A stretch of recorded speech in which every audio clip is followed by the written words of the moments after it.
Hey parents, I hope this video finds you doing well, staying healthy, and, well, quite frankly, keeping your sanity as we are all stuck in our homes for the most part during this time. I don't know about you, but the last week, 2 weeks, has it been 2 weeks? It's hard to remember, but everything's just been a real whirlwind. There's been so much that's going on. It's kind of hard to keep up, and I feel like both as a family and as a ministry, every time we try to get ahead of things, every time we come up with a plan, okay, this is how this is going to work. Just an hour later, I feel like that plan is obsolete, and we have to come up with a new one. But understand that we are trying our best to stay ahead of this and stay connected with all of you and get through this time together. So this is the video I told you I'd post each week. That's just for you, the parent. And what I want to talk to you about today is something I noticed just over a couple of days of being home last week.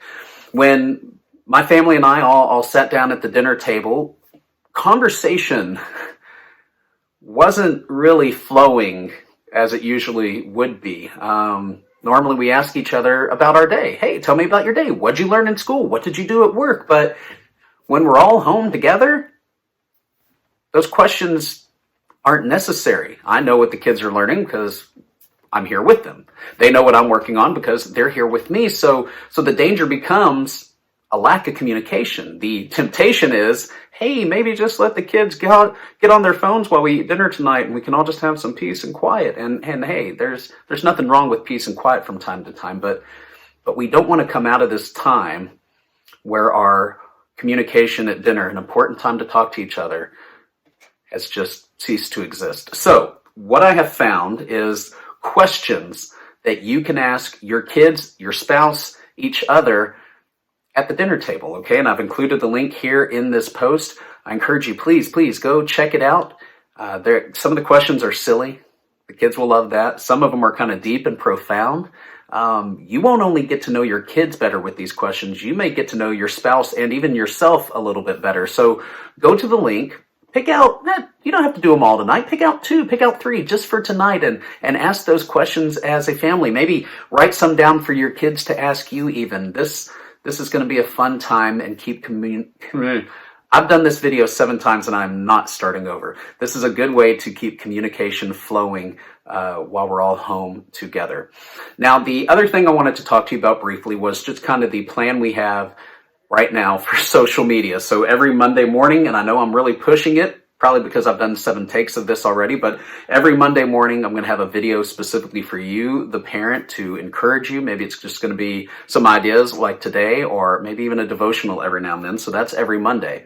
Every Wednesday, late afternoon, we're going to post a video that we would normally be showing at AR Kids Club. The video is called The So-and-So Show, and say that to your children, and most of them are going to know what it is, and you may walk in and watch it and think to yourself, what on earth are they doing on Wednesday nights? The show's crazy. It's silly, it's fun, it's meant to be that way, and the kids adore it, and there is a wonderful lesson involved in that. Along with that video, Michelle is emailing our AR Kids Club parents, that's hard to say, the parent queue, which has the main verse, the main idea, and several questions you can ask your children, and I believe she's mailing out one other resource as well, so be checking your email for that. On Fridays, we're going to be posting the video that the Barnabas program kids would be watching, and I believe Marcia has sent that out to parents as well, so Barnabas parents, be checking your email. Every Saturday morning, we're going to have a video worship service for kids. This is going to have an introduction from me. It's going to have one of their worship songs with emotions, encourage them to get up and dance and sing along. Then there's the Bible lesson, and then a conclusion from me. So every Saturday morning, that's going on. Then after each live stream service from the church, there's a short object lesson at the very end from me for the kids, and then that post on our Facebook page later on Sunday. Also, we have a lot going on. Our early childhood families, Adele and a couple of our amazing volunteers spent hours last week filming, I believe, 7 or 8 weeks worth of content that she's going to mail you a link to each and every week. So early childhood parents, be watching for that, and you and your kiddos enjoy it. All we're trying to do here is stay engaged with you, to continue to provide you not just content, but encouragement to feed you spiritually, okay? But here's what I strongly encourage you parents to do. Don't just set your kid down in front of the computer or in front of the TV and let them watch this lesson and think to yourself, oh, cool, I can go have a moment to myself. And that is important. We're going to talk about that later. Don't think, hey, maybe I can fold the laundry while they're watching this. And I get it. It's hard to find those spare moments, right? But I really want to encourage you. Watch these with your children. Let them see you worship. Let them see you dancing to the music. Listen to the Bible story and then ask them questions, because I told you last week, this is a great opportunity for you to really step into your God-given calling as the main disciple maker in your home. It is your job, mom and dad, to raise your children to be disciples. We, as a children's team, we're here to support you, to encourage you, to give you the tools you need, but it's your job to make sure your children know who God is and know that he loves them and that he sent his son to die for them and to rescue them. So that's what all this is geared towards, to help you out, to keep you engaged and to keep you growing in your faith. And that's all I got for today. Again, I hope everybody's doing well. If you need anything, please do not hesitate. Reach out to me.